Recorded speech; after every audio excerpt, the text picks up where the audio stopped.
Hello, my name is Tami Wood. I'm a museum educator teaching artist. Today we're going to explore how to look at, talk about, and connect with a famous work of art.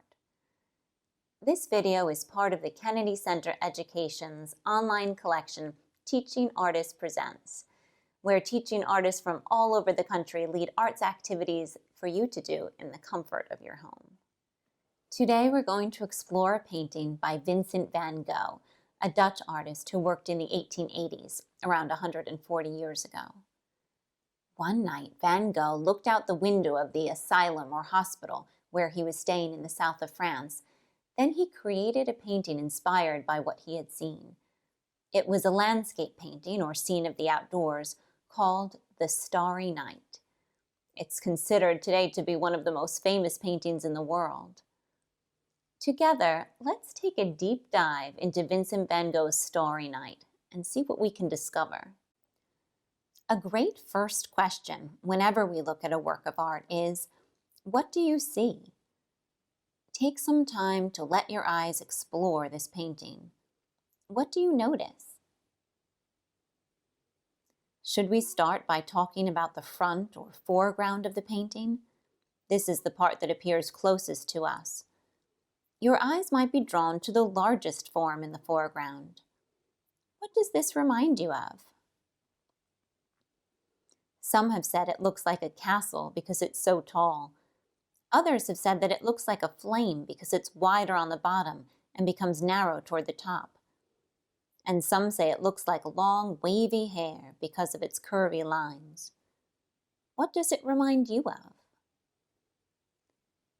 Van Gogh painted up and down, or vertical, wavy lines to create this form to be a cypress tree, which was a kind of tree common in the south of France.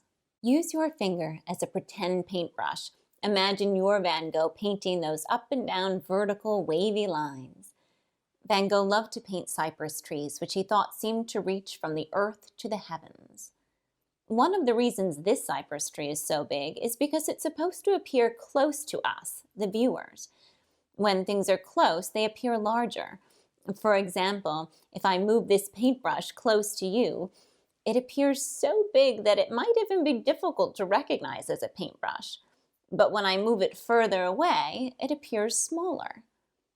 This is called perspective. You try experimenting with perspective. Hold your hand close to your face and notice how it appears large, and then move it further away and notice how it appears small. What else do you see in the front or foreground of this painting? Here it looks like a village with many homes. The homes appear smaller to us than the cypress tree because they're further away. Some say this kind of village actually looks more like the villages from where Van Gogh grew up in Holland than any from where he ended up living in the south of France. So here Van Gogh is mixing his memories, what he remembers, with his observations, what he sees. What kind of lines does it seem like Van Gogh used to paint the buildings in this village? Unlike the curvy lines on the cypress tree, the buildings are made up of straight lines. Pretend to paint those straight lines.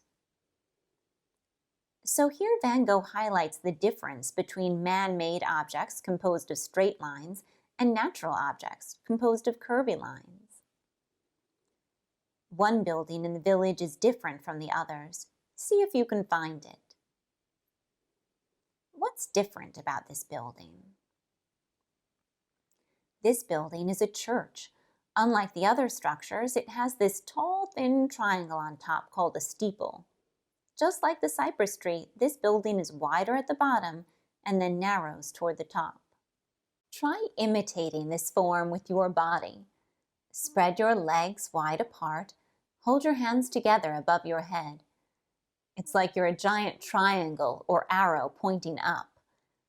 And indeed, in this painting, the church steeple and the cypress tree seem to be pointing or directing us to look up at the sky. Let's look up at the sky in the back or background. It's the biggest, brightest part of this painting. There's a lot going on here. Shall we start with the moon? What do you notice about it?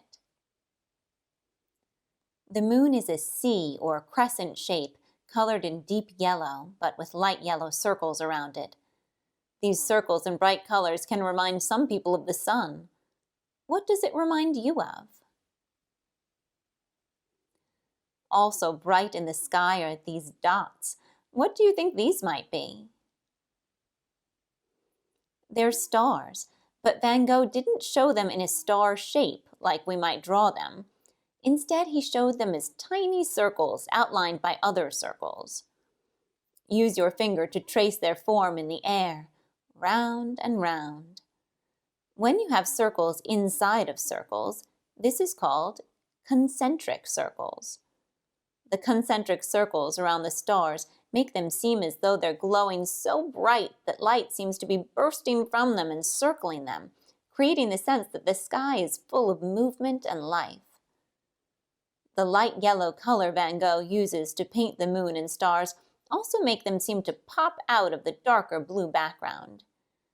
Yellow, like red and orange, is a warm color that stands out against the contrasting cool colors like blue, green, and purple. So Van Gogh uses color and line to animate or give life to the sky. Which star do you think is glowing lightest and brightest of all? Van Gogh called this one the morning star. It's actually the planet Venus, which was visible in the sky at that time. Venus and the stars captured Van Gogh's attention. He described them as being like points on a map, places he could imagine taking a train to. What do the stars remind you of? What else do you notice in the sky? Your eyes might be drawn to the swirling, curving lines across the middle of the sky. Trace them, up, down, and around. These lines seem to be moving across the sky. What do they remind you of? Maybe their curves remind you of a snake or an ocean wave. Scientists have said they could have been clouds of dust and gas known as nebulae. Others wonder if the curving lines represent wind. Let's think about that. How do you know when it's windy out? Wind is something you can feel. You can't see it moving across the sky, though you may be able to see trees or other objects moving because of it. So it's possible Van Gogh has taken something you can feel, wind, and turned it into something you could see, swirling lines. He used his imagination to show us what wind would look like if we could see it.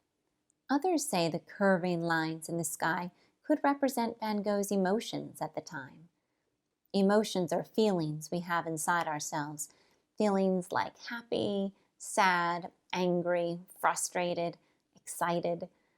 Today we might use emojis to express emotions. Maybe Van Gogh took those emotions that he felt inside of himself and expressed them onto the world he saw outside, combining what he felt and what he saw. How does this painting make you feel? There's no right or wrong answer. We may each feel differently depending upon our own observations or personal experiences. We might even feel differently looking at different parts of the painting, the straight-lined village in the foreground versus the curvy-lined sky in the background. This painting that may have captured Van Gogh's emotions might help to unleash our own. So it seems like Van Gogh didn't just paint what he saw out his window that June night in 1889. He combined his observations, memories, imagination, and emotions to create this painting. Now it's your turn to be the artist. Find a window with a view of something that interests you. Look out the window and notice what's closest to you in the foreground and what's furthest away in the background. What kinds of lines do you see? Straight, wavy, curving? And what colors? Now add a dose of imagination. If you could change anything about the view from your window, how would you change it? What would you add or take away? And how could you use color and line to express your emotions, how you feel about what you see? Using any art supplies you have at home, create an artwork inspired by the view from your window, like Van Gogh created a painting inspired by the view from his. I hope you enjoyed this video and that you'll explore other videos in the online collection of the Kennedy Center's Teaching Artists Presents. Thanks for watching.